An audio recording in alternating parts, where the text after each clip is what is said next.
É, os benefícios que a gente recebe é o céu, né, meu irmão? Porque Jesus, ele não prometeu facilidade, ele não nos prometeu nada que nos dê aqui um momento só de glória, né? Sim. Eu estou como o apóstolo Paulo, eu me glorio na glória do Senhor. Tudo que a gente faz hoje, o missionário faz, o obreiro faz, traz para ele uma carga um pouco a mais. Eu não posso dizer um fardo pesado, porque o fardo de Jesus é leve, é suave. Eu sofri muito mais no mundo. Mas isso traz um pouco mais de dificuldade, porque há alguns levantes, às vezes a gente é chacoteado, às vezes a gente é caluniado. Então, a cruz, ela pesa um pouquinho a mais.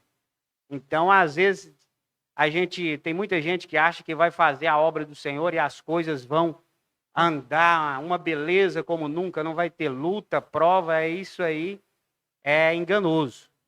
Quanto mais você pega no arado, mais as coisas dificultam, mais a gente está debaixo de uma promessa, que é que com Jesus, se ele venceu, com ele também nós vamos vencer. Maravilha. Em nome de Jesus. Então, nós vamos ter aflições, sim, dificuldades. Então, o benefício que nós temos é o céu. É o céu, meu irmão. É fazer a obra de Deus, é carregar a cruz até o último momento, até o último instante, para a gente alcançar os céus. Então, o proveito que eu tenho nisso,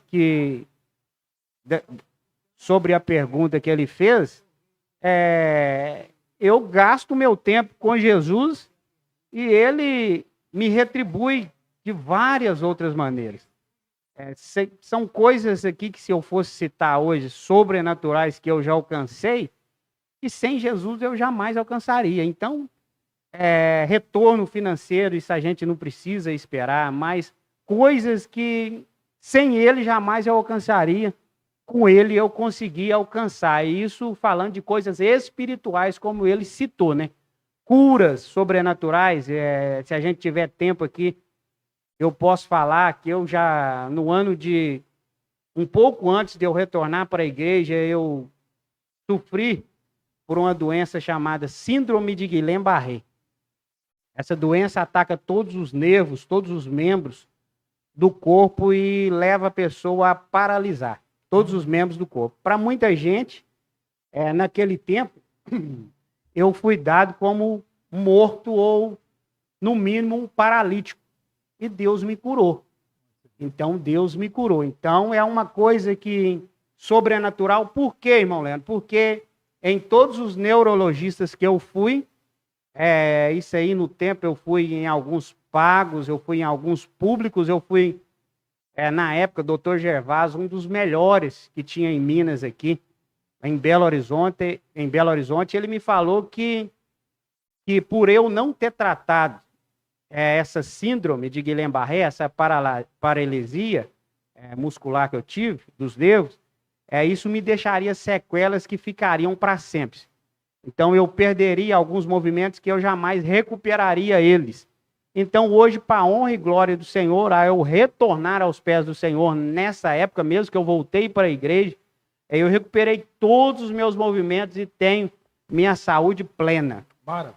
Para a glória de Deus. Glórias a Deus. Respondida, então, a sua pergunta, Wilson, o Leandro deixou bem claro, né, que ele tem muitas coisas, bênçãos, recompensas que veio de Deus para contar, mas a maior delas, sem sombra de dúvida, é o céu, né? De estar ocupado, por exemplo, se dedicando em estar fazendo com que pessoas também estejam indo para o lugar que nós estamos indo, né, que é o céu, né? A gente tem que ter esse desejo ardendo no nosso coração, né? Nós somos salvos, nós estamos aí lutando, batalhando, né, pela fé que uma vez nos foi dada, para estar, né, eternamente na glória. Então a gente tem que nos esforçar também para tentarmos levar o máximo de pessoas para o lugar que nós também estamos indo, aonde é o nosso destino, o nosso alvo, que é o céu. Antes, temos mais comentário. Temos um comentário ali do nosso irmão Beto Pereira. Beto Pereira. A turma nova aí para ouvir você. e ao Leandro. Sempre um exemplo de homem na minha vida. Tenho ele como um pai na minha vida. Gratidão a Deus sempre pela vida dele. Maravilha. Amém. O Beto conhecia. O Beto hoje que está aí caminhando, né? Está aí buscando também alinhar sua vida com Cristo. É um amigo também, trabalhou comigo um bom tempo aqui em Pompéu. Até hoje a gente se fala muito. Antes do Pod Graça aqui, esse podcast, a gente se falou. Então eu tenho um enorme carinho por ele. Ele também, eu acredito, como ele disse, que tem por mim. A gente tem uma amizade muito grande e na verdade, eu só tenho a agradecer a Deus por os amigos que eu alcancei, pelos testemunhos, porque assim como eu disse aqui, tem pessoas que falam bem, tem também os caluniadores. Né? Tem. Então, cristão, só de você levar o título de cristão, às vezes você já é odiado.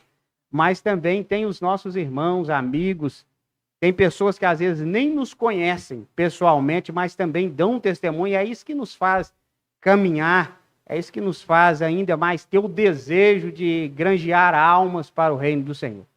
E se tratando, já respondi a pergunta, mas se tratando do título do podcast de hoje, o missionário, Danilo, ele tem uma visão de um pouco diferente do pregador itinerante. O missionário, como eu fui, missões ela exige muito fé e vontade e coragem. Missões ela não exige muito habilidade. Às vezes no campo missionário a gente lidar com o que a gente tem. Mas eu não estou dizendo aqui que você não precisa ser habilidoso. Você tem que ser inteligente, mas por muitas das vezes você tem que usar mais da sua fé do que da sua inteligência e do seu conhecimento. Eu vou citar um exemplo aqui. Um missionário, na maioria das vezes você vai ver fazendo esse papel, essa função, pessoas mais simples.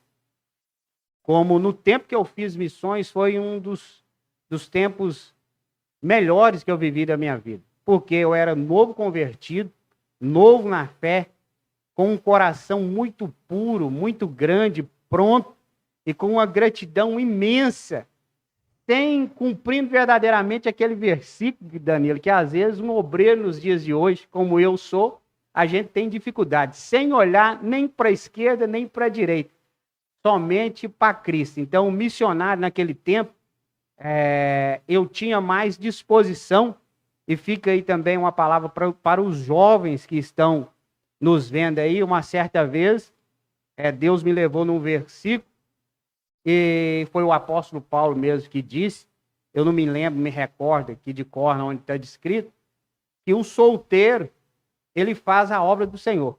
Já o casado, ele cuida da casa, da família, né? Então, naquele tempo, verdadeiramente se cumpriu isso na minha vida, porque eu era solteiro, então eu tinha mais tempo disponível para fazer as coisas para o Senhor. Está em Romanos 2, né? Então, 12. Então, eu tinha mais tempo para aplicar toda a minha vida, todo o meu tempo, a não ser o tempo de trabalho, que eu não deixei o meu trabalho em momento nenhum, pelo contrário, quanto mais eu fazia a obra do Senhor, mais Deus mandava trabalho, mais também eu me dedicava no meu trabalho, mas o tempo de missões eu nunca recuei. Então, para os jovens que estão aí hoje, é tempo de você fazer missões, é tempo de você fazer alguma coisa para o Senhor. Lógico que eu tinha o desejo também de casar, porque no nosso ministério mesmo, se você não casar, você não pode ser nenhum diácono, né? Então eu tinha o desejo também de ser um obreiro, eu tinha o desejo de casar, mas quando eu me casei, eu vi que verdadeiramente essa palavra de Paulo, ela é verídica, verdadeira, porque eu tive menos tempo, eu ocupei mais o meu tempo com a minha família e com isso reduziu mais um pouco o tempo para cuidar das coisas do Senhor. É verdade. Maravilha, né? Glórias a Deus. Você que está nos acompanhando aí na live e que ainda não é um inscrito do nosso canal, se inscreve aí, o Beto aí, o Claudinho. É 1 Coríntios, né? 7. 1 Coríntios capítulo 7, versículo 32. E bem quisera eu que estivesseis sem cuidado. O solteiro cuida das coisas do Senhor. E como há de agradar ao Senhor, né? O solteiro cuida das coisas do Senhor. Isso é fato, né? O solteiro ele tem mais tempo. Por exemplo, né? Ele de estar cuidando das coisas do Senhor, de estar em todas as suas forças, suas energias, toda a sua atenção, né, para Deus e para a obra de Deus. Depois que casa, a gente sabe que essa atenção, que esse foco, que esse tempo fica dividido, né? Família, esposa, né? E a gente sabe que o homem, ele tem como função de ser provedor, né? Protetor, tal, e querendo ou não, o tempo, a atenção vai ser dividida mesmo, né? Temos mais alguma pergunta? Podemos seguir? Não temos? Maravilha. Então, você que está nos assistindo aí, beleza? Não só inscreve pelo canal também, segue a gente lá nas nossas redes sociais, lá no Instagram, Projeto Graça, tá bom? Sempre a gente tem colocado algum conteúdo lá que vai abençoar a sua vida, essa que é a verdade, é um projeto cristão, é um podcast cristão, e o nosso intuito aqui é pelo Rei, pelo Reino, é para que através desse podcast vidas possam ser alcançadas, transformadas, né, edificadas e abençoadas para a glória de Deus. Irmão,